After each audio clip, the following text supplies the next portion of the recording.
सो ये common practices आज की तारीख में होती है, जिसमें कॉमन प्रैक्टिसेस में क्या होता है, तो एक तो एंडोमेंट प्लान्स का मिस सेलिंग होता है।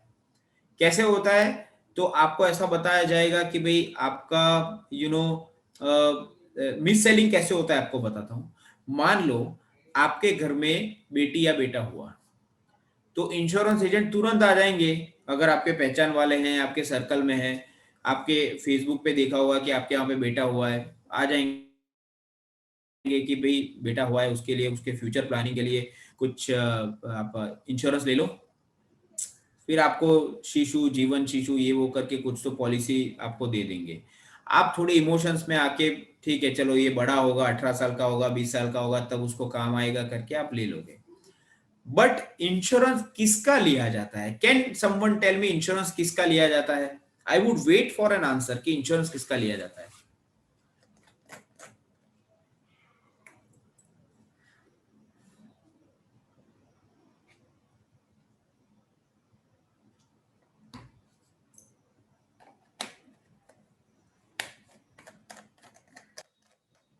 इंश्योरेंस किसका लिया जाता है?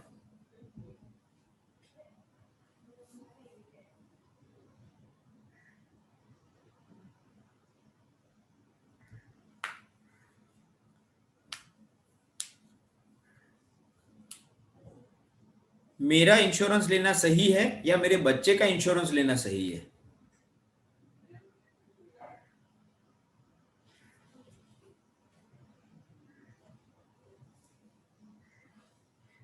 एग्जैक्टली अमित, अर्निंग मेंबर का इंश्योरेंस लेना जरूरी है यार। Ashok ji, you are right, earning member का, ऐसे मेंबर का इंश्योरेंस लेना चाहिए जिसके ऊपर बाकी फैमिली मेंबर्स डिपेंडेंट है।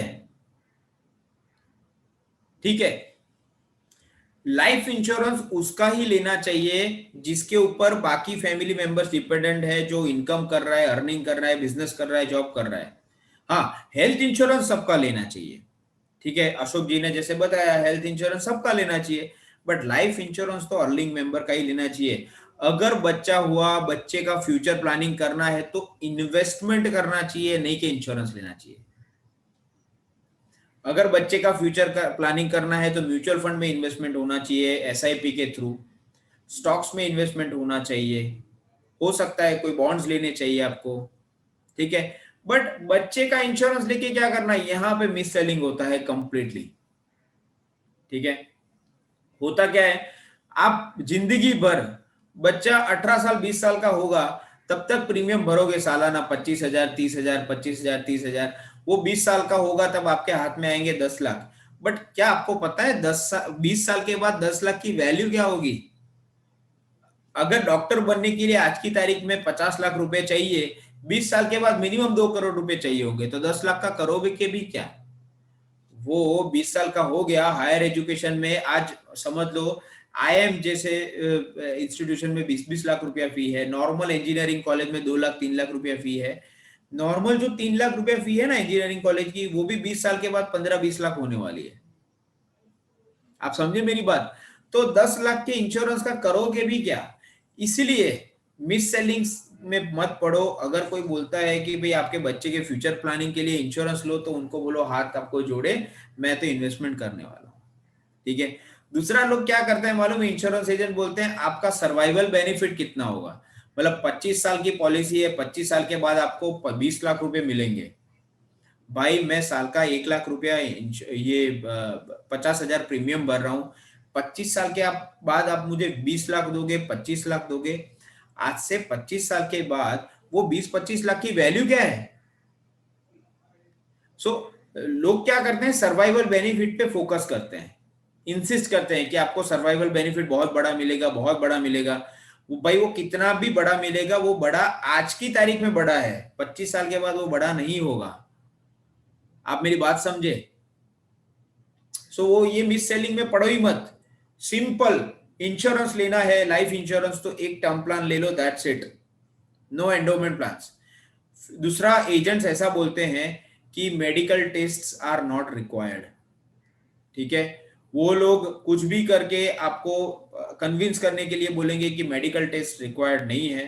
ठीक है, मान लो आप मेडिकल टेस्ट नहीं भी करवाते हो तो होगा क्या, मान लो डेथ हो गई और डेथ के इन्वेस्टिगेशन में आपको कोई प्री एग्जिस्टिंग डिसीज हो गया, तो इंश्योरेंस कंपनी आपको क्लेम मना कर सकती है। क्यों? क्योंकि भाई मेडिकल टेस्ट तो करवाया ही नहीं था, आपने सब डिटेल्स दी, आपने फॉर्म में भी कुछ भी लिखा ही नहीं है, आप हार्ट के पेशेंट हो, आपने फॉर्म में लिखा ही नहीं, आपने डिटेल्स रिवील ही नहीं की है। हाँ, आपने डिटेल्स रिवील की होती कि भाई मुझे किडनी की बीमारी हो चुकी है तो मेडिकल टेस्ट करवाते थे, आपने डिटेल्स लिखी होती कि भाई आप हाई ब्लड प्रेशर के पेशेंट हो तो मेडिकल टेस्ट करवाते। आपने फॉर्म में कुछ लिखा ही नहीं। क्यों? क्योंकि इंश्योरेंस एजेंट ने आपको मिसगाइड किया। क्यों मिसगाइड किया? क्योंकि उसको मतलब है पॉलिसी बेचने से, उसको मतलब नहीं है 20 साल के बाद क्या होगा उससे, उसको मतलब है उसको अभी प्रीमियम मिल जाए। आप समझे मेरी बात? ठीक है। दूसरा, स्मोकिंग एंड ड्रिंकिंग हैबिट्स लोग अवॉइड करवाते हैं इंश्योरेंस एजेंट कि आप इसमें मत लिखो, ऐसा नहीं होना चाहिए। अगर आप स्मोकर हो तो आप लिखो, यू हैव टू राइट। क्यों? क्योंकि आगे जाके मान लो हेल्थ इंश्योरेंस है, आपको लंग्स की बीमारी हुई और इन्वेस्टिगेशन में पता चला कि आपको जो भी बीमारी हुई है वो स्मोकिंग की वजह से हुई है, तो क्या होगा, इंश्योरेंस कंपनी क्या बोलेगी, हाँ मान लो आप एडमिट हुए, लंग्स की बीमारी हुई, डॉक्टर ने पूछा आप स्मोक करते हो, आप बोलोगे हाँ, डॉक्टर को तो सब सही बोलना पड़ेगा ना। डॉक्टर को पूछेगा आपको कि आप स्मोक करते हो, आप बोलोगे हाँ। कितने साल से करते हो? 10 साल से। एग्जैक्टली वहां पे डॉक्टर उनके रिपोर्ट में क्या लिखेगा? 10 साल से स्मोकर है। आपने पॉलिसी ली है 5 साल पहले, तो इंश्योरेंस कंपनी क्या बोलेगी, भाई आप 10 साल से स्मोकर हो, 5 साल पहले पॉलिसी ली है, तो आपको बात बताना चाहिए था, आपको ये क्लेम नहीं मिल सकता है। एजेंट क्या बोलेगा कि आप मत लिखो स्मोकिंग ड्रिंकिंग हैबिट, लिखोगे तो प्रीमियम बढ़ जाएगा। ठीक है, प्रीमियम बढ़ने दो, बट जब 5-7 लाख का क्लेम आएगा वो तो मिलेगा कि नहीं। आप समझे मेरी बात? ठीक है। यस अशोक जी, हेल्थ इंश्योरेंस में मेडिकल टेस्ट जरूरी होता है, लाइफ इंश्योरेंस टर्म प्लान में मेडिकल टेस्ट जरूरी नहीं होता है। ठीक है। और वो टर्म प्लान में जनरली आप फॉर्म में जो डिटेल्स रिवील करते हो ना, उसके बेस पे आपको मेडिकल टेस्ट जो है वो सजेस्ट किया जाता है, रेकमेंड किया जाता है। बट इंश्योरेंस एजेंट्स क्या करते हैं कि भाई जो जो फॉर्म में डिटेल्स है ना, वही आपको प्लेन डिटेल्स डलवाएंगे। आपको बोलेंगे नहीं, आपके कोई हेल्थ के इश्यूज हैं तो वो मत लिखो। ठीक है, ब्लड प्रेशर है मत लिखो, डायबिटीज है मत लिखो, आपका आपका एप्लीकेशन रिजेक्ट हो सकता है। होने दो ना, 50 इंश्योरेंस कंपनी है, एक रिजेक्ट करेगा, दूसरा रिजेक्ट करेगा, तीसरा तो नहीं करेगा ना। ठीक है। So this is something which is important. दूसरा, इंश्योरेंस एजेंट्स कभी भी आपको हिडन क्लॉजेस एंड एक्सक्लूजन्स नहीं बताएंगे। जैसे किडनी की बीमारी है, हेल्थ इंश्योरेंस पे 2 साल के बाद कवर होती है। ठीक है। हार्ट की बीमारी है, वो भी 2 साल का उसमें वेटिंग पीरियड रहता है। कहीं पे आईसीयू में जो है वो एक्स्ट्रा चार्जेस लगते हैं, बहुत सारे एक्सक्लूजन्स होते हैं। ठीक है, वो नहीं बताएंगे, तो यहाँ पे भी आप ध्यान रखो। ठीक है। उसको पूछो इसमें कितने हिडन क्लॉजेस हैं एंड एक्सक्लूजन्स हैं। ठीक है। बट ये सब चीजों के लिए ना, आई वुड एडवाइस कि आप इंश्योरेंस एजेंट्स के ऊपर डिपेंडेंट मत रहो। बहुत सारे वेबसाइट्स हैं जहां पे आपको इंश्योरेंस में हिडन क्लॉजेस एंड एक्सक्लूजन्स की पूरी डिटेल मिलती है। ठीक है। There is a website called joinditto.com, ये मैं आपको यहां पे बताना चाहता हूं। This is an educational website. अच्छा एजुकेशन मतलब ये अच्छा कंपैरिजन करते हैं अलग अलग प्लान्स का। हाँ, so the website is joinditto.in। यहाँ पे मान लो आपको इंश्योरेंस लेना है, तो आप यहाँ पे समझने के लिए कि understand insurance policy, understand your policy, यहाँ पे कोई भी एज एन एग्जांपल मैं सिलेक्ट करता हूँ HDFC अर्गो। ठीक है, HDFC अर्गो का एक है माय हेल्थ सुरक्षा गोल्ड। तो देखो यहाँ पे आपको मिल जाएगा policy brochure, policy wordings.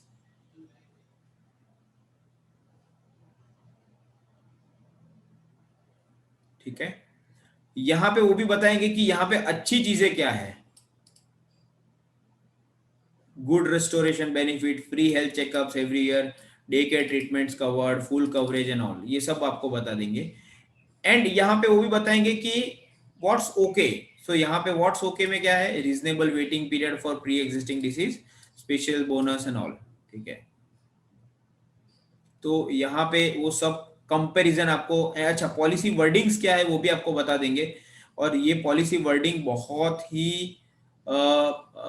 Important है समझने के लिए, ठीक है।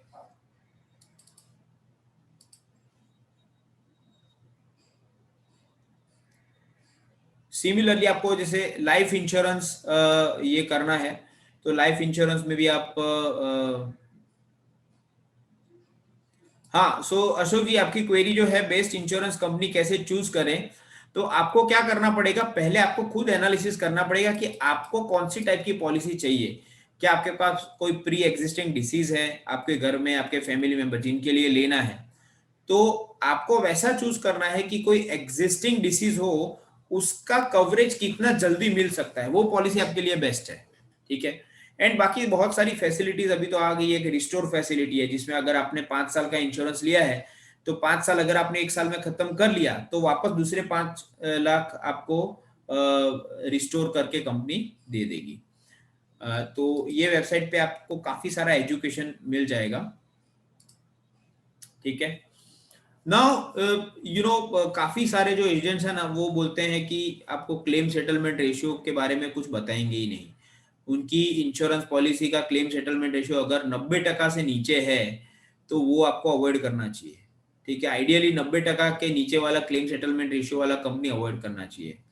तो इंश्योरेंस एजेंट अगर उनकी कंपनी का क्लेम सेटलमेंट रेशियो 86-87% है तो वो आपको बताएंगे ही नहीं, ठीक है। दूसरी बात, फ्री लुक इन पीरियड, जब भी आपको पॉलिसी के डॉक्यूमेंट मिलते हैं उसके बाद के 15 दिन तक आपके पास टाइम रहता है, आप पॉलिसी वापस कर सकते हो कि भाई नहीं मैं ये कंडीशन से खुश नहीं हूं, मैं वापस करना चाहता हूं, ठीक है। तो ये भी बहुत जरूरी है, लोग आपको बताएंगे ही नहीं कि आपके पास फ्री लुक इन पीरियड का ऑप्शन है। पॉलिसी डॉक्यूमेंट मिलने के बाद 15 दिन तक आप free look in period enjoy कर सकते हो, अगर आपको पॉलिसी वापस देनी है आप दे सकते हो। आप समझे मेरी बात? So this is also very important, ठीक है। तो हर एक पॉलिसी में फ्री लुक इन पीरियड होता ही है। वो पॉलिसी, अच्छा एजेंट जैसे ही आपका फॉर्म लेके जाता है उनको आपको बताना है कि भाई मुझे मेरे पॉलिसी के डॉक्यूमेंट इमीडिएटली चाहिए, जैसे ही मेरा पेमेंट डिडक्ट होता है मुझे 1 या 2 दिन में चाहिए। काफी सारे एजेंट्स क्या करते हैं, वो डॉक्यूमेंट आपके इंश्योरेंस कंपनी के ऑफिस से कलेक्ट कर लेते हैं बट आपको देंगे ही नहीं 8-10 दिन तक, at least free look in period तक तो नहीं देंगे। This is also a very bad practice, हाँ आई टेल यू। अब ऐसा हो गया है कि इंश्योरेंस कंपनीज डायरेक्ट आपके घर पे ही सब कुरियर करती है, बट ये प्रैक्टिस हो चुका है पहले। दूसरा प्रैक्टिस ऐसा हो चुका है कि यूनिट लिंक्ड इंश्योरेंस प्लान को लोग म्यूचुअल फंड से कंपेयर करते हैं, ठीक है। लोग क्या बोलते हैं कि भाई हमारे यूलिप का रिटर्न 19% है और ये म्यूचुअल फंड का रिटर्न 18% है, हम ये म्यूचुअल फंड से 1% ज्यादा रिटर्न दे रहे हैं, ठीक है। हाँ चलो ठीक है, fund performance is on one side, but जो कॉस्टिंग है, fund management cost, mortality charges, fund handling charges, shifting charges, ये सब चार्जेस जो हैं वो बहुत सारे हैं। यूलिप में आपको 2-2.5% से लेके 9% तक चार्जेस लगते हैं, ठीक है। सो इन्वेस्टमेंट करना है तो यूलिप क्यों जाना है, म्यूचुअल फंड में करो। यूलिप में 5 साल का लॉक इन भी होता है, म्यूचुअल फंड में लॉक इन नहीं होता है,